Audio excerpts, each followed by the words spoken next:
André Rieu, éleveur de mérins à Rogal, nous parle des joies et des difficultés de ce métier.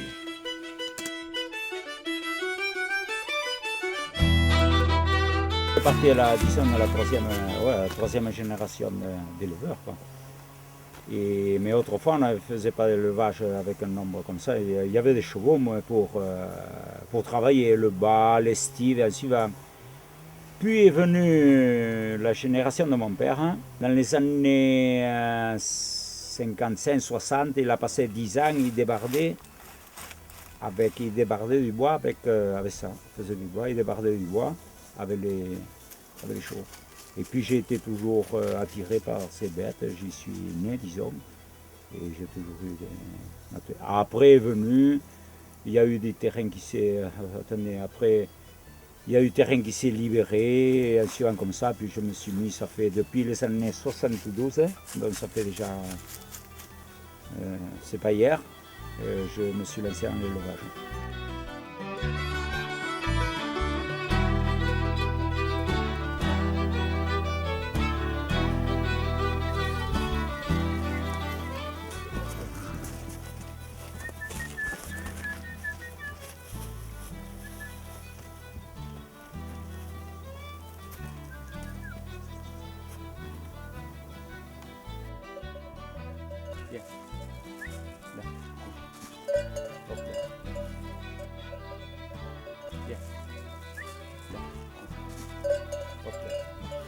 Ils ont bon caractère, mais de temps en temps, sur le nombre de naissances, sur le nombre de chevaux, il y a un certain pourcentage, c'est comme tous les chevaux. Hein.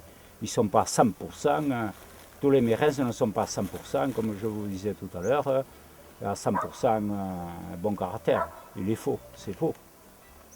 C'est faux. Il faut travailler sur des lignées, des juments, des étalons bon caractère, c'est le travail d'une vie. Là. C'est des chevaux, enfin mon troupeau, moi et d'autres, mais moi c'est des chevaux qui ne sont jamais fermés, à part Poulain, et qui sont toujours à l'extérieur, et ils arrivent à acquérir une endurance, une rusticité qu'ils ont de mère en fille, et ainsi de suite.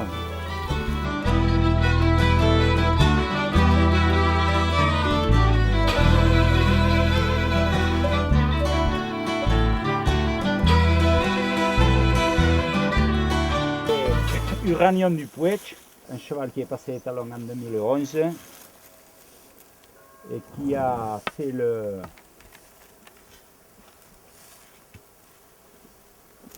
plus de points quand il est passé à la mission dans la montée publique.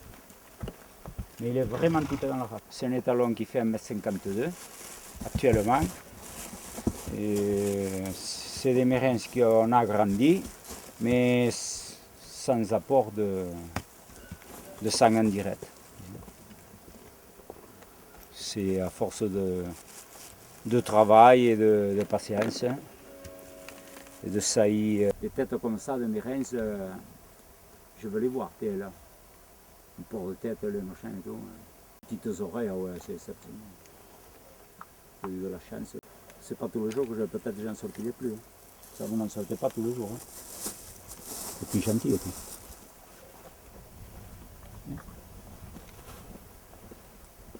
C'est un cheval, vous le prenez avec une ficelle, vous l'enlevez des juments. Cette période, ça consiste au sevrage, manipulation des poulains, que vous avez vu tout à l'heure, là, la tâche et tout ça. Et puis, ça consiste à faire les clôtures, et faire des bourrages, entretenir les bourrages pour la vente au printemps. Par la suite, après le printemps, et puis les trier les femelles, là, les pouliches et tout ça, là, enlever les talons, hein, là, parce que là c'est exceptionnel, ça fait 2 jours. Il s'est mélangé, ou 3 avec la neige, ils ont pété les clôtures, mais autrement il n'y a pas les talons dans le troupeau. Et là, j'enlève ce soir, ou demain. S'il y a trop de neige, leur donner du foin, quoi. Un peu de foin dehors quand il y a trop de neige, quoi. Mais ils n'en veulent pas. Sitôt que vous avez vu, il y a une boule là.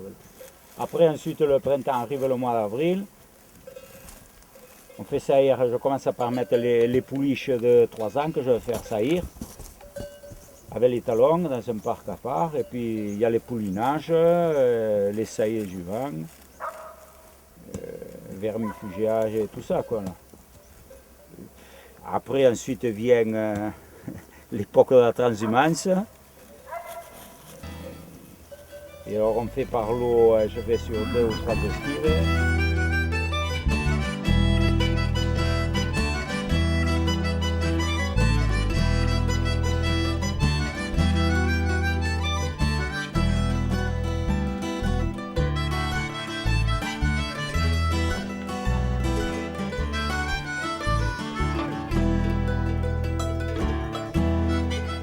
En règle générale, c'est un cheval qui a un bon caractère, il est adapté de la façon déjà le Mérins, suivant les élevages. Moi j'ai des Mérins, je parle pour moi, c'est des chevaux qui pratiquent l'estive, ils ne sont jamais en bosse, c'est l'élevage de plein air. Ils sont l'hiver. Ils restent, ils vont pas plus bas que 800 mètres. Ils se musclent, ils s'adaptent au terrain, ils s'adaptent au caractère. Ils prennent les poulains, ils prennent l'habitude des mers, ils se font aux pentes, au mauvais terrain, au mauvais chemin. Et en suivant, quoi, au précipice.